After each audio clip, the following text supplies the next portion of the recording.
Hi mga mamshi, good afternoon. Marian Santos here, signing at our channel. Gen Z, Gen Y, Gen X. Let's study God's words.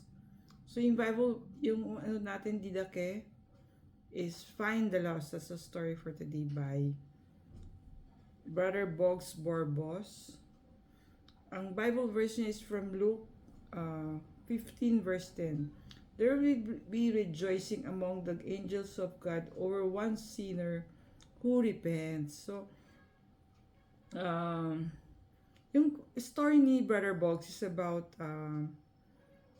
sabi niya, if you had 10 1 peso coins and misplaced one, would you look for it?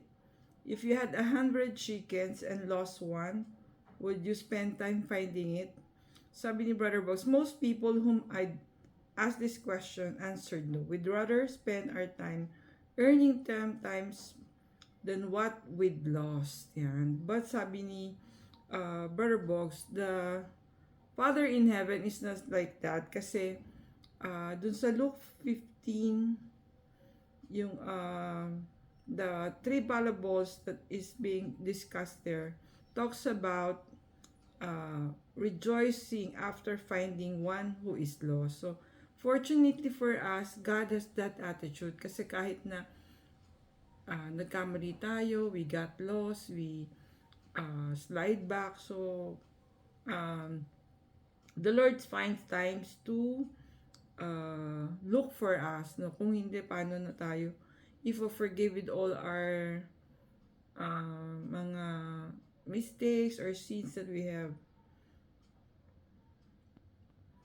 Sabi niya, no, Pope Francis, instead of being just a church that welcomes and receives by keeping the doors open, let us try also to be a church that find new roads.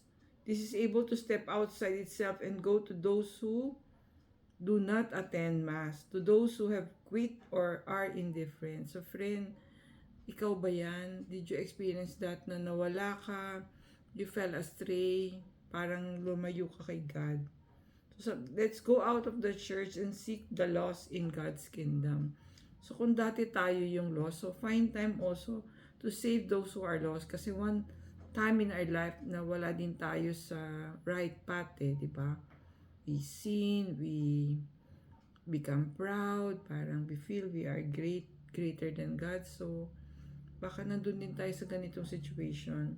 So yung reflection natin today, write down 2 names of people who seem lost. Pray for them every day. If possible, speak to them daily. Naku, parang kasama mo sa malapit sa iyo to, no? Father, disturb me that I may go out of church and seek the lost. Grant me the courage to talk to people. Help me bring them home into your loving presence. Yes, Lord. Thank you for watching, guys. See you on our next video. Stay safe, everyone.